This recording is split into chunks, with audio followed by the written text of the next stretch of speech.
যেই মা তোমার এই পৃথিবী দেখাইতে 10 মাস 10 দিন নিজের গর্ভে রাখছে, বিশ্বাস করো সেই মায়ের ভালোবাসা কখনো মিথ্যা হইতে পারে না।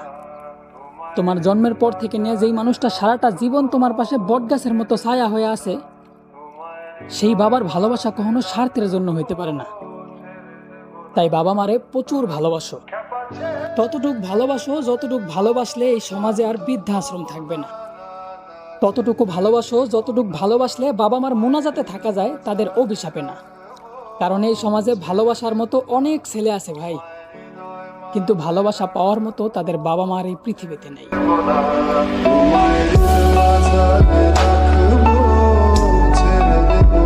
দরকার হইলে কঠোর পরিশ্রম করে খাও, তবুও বেকারত্বের ছোঁয়া নিজের গায়ে লাগতে দিও না ভাই।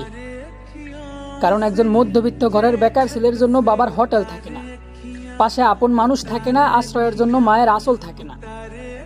যদিও জীবন বাঁচাইতে বাবার হোটেলেই খাইতে হয়, তবুও সেই হোটেলে খাইতে বসলে আপন মানুষের মুখেও নিজের মৃত্যু কামনা শুনতে হয়।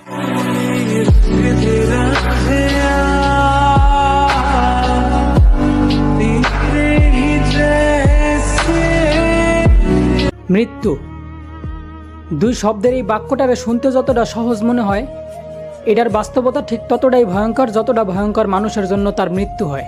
আমরা বাঁচার জন্য একটু সুখ খুঁজি আর মৃত্যু মানিয়ে ঘুমিয়ে থাকা বুঝি, কিন্তু মৃত্যুর পরে যে এক নতুন জীবনের অধ্যায় শুরু হয়, ওইটা আর আমরা কয়জনই খুঁজি।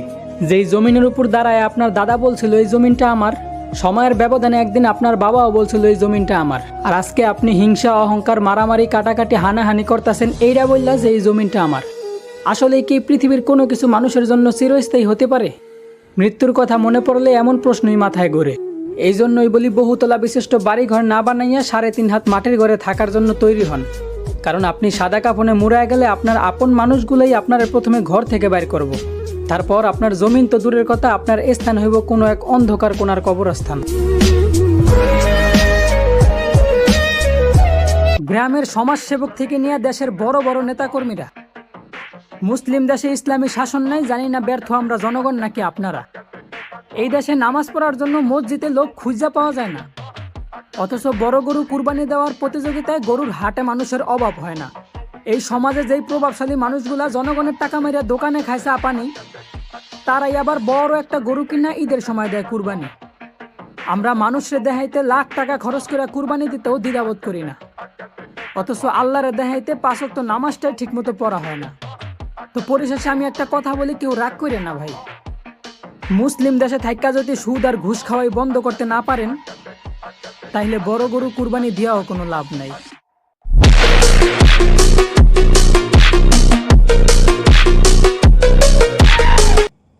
আউযু বিল্লাহি মিনাশ শাইতানির রাজীম। বিসমিল্লাহির রহমানির রহিম।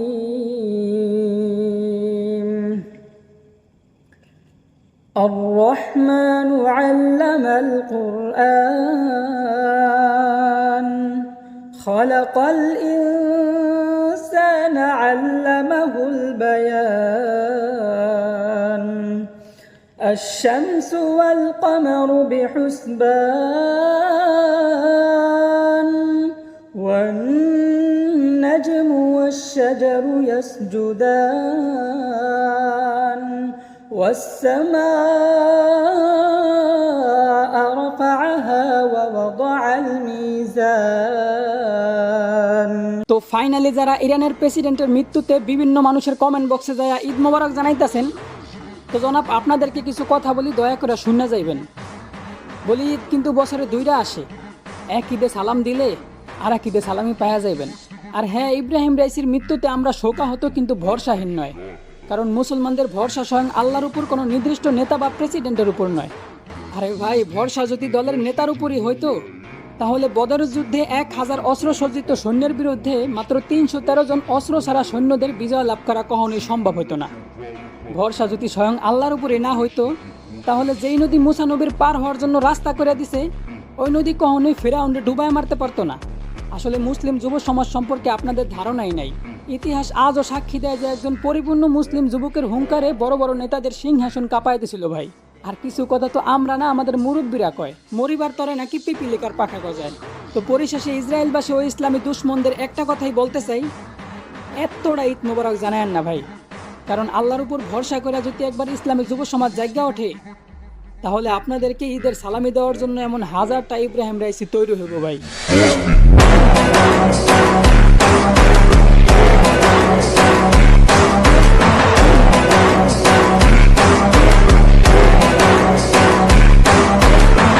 আমাদের দেশে মাহফিলের মঞ্চে কারো সমালোচনা করার মতো আলেমের অভাব নাই, কিন্তু সাধারণ মানুষের কাছে আল্লাহ এবং তার রাসূলের আদেশ নিষেধ পৌঁছে দেওয়ার মতো আলেমের সংখ্যা খুবই কম ভাই। এই দেশেও মানুষ পড়ে লেখা বড় বড় ডাক্তার হয়, কিন্তু দুঃখের বিষয় হলো সামান্য গলার টনসিল অপারেশন করতে গিয়ে ভুলে শ্বাসনালী কাটতে যাওয়ার ফলে সেই ডাক্তারের হাতে রোগীর জীবন দিতে হয়। হ্যাঁ, এই দেশটা স্বাধীন হয়েছিল লক্ষাধিক নারী পুরুষের রক্তের বিনিময়ে, কিন্তু লজ্জার বিষয় হলো এই স্বাধীন দেশেও দেশের মা বোনরা আজ সুরক্ষিত নয়। সারা বিশ্বের কাছে আজ ওই দেশটা মুসলিম রাষ্ট্র হিসেবে পরিচিত ভাই, কিন্তু আফসোসের বিষয় হলো এই দেশে পরিপূর্ণ ইসলামী শাসন ব্যবস্থা নাই। তো বলি, দিন শেষে এই দেশ নিয়ে গর্বিত হন নাকি লজ্জিত ওইটা আমি জানি না ভাই। তো এতটুকু জানি যে এই দেশ নিয়ে গর্ব করা আর সিটি গোল্ডের চেনরে স্বর্ণের চেন মনে করা দুটোটা একই ভাই।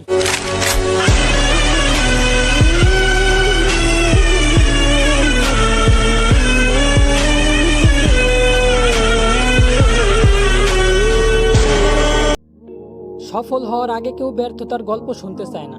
শূন্য পকেটে নিজের আপন মানুষগুলাই পাশে থাকে না, আর তুমি ভাবছো তোমার পকেট ভর্তি টাকা আছে, পরিচয়ের জন্য উচ্চ বংশ আছে, তাই কবর তোমার আপন করে আনিব।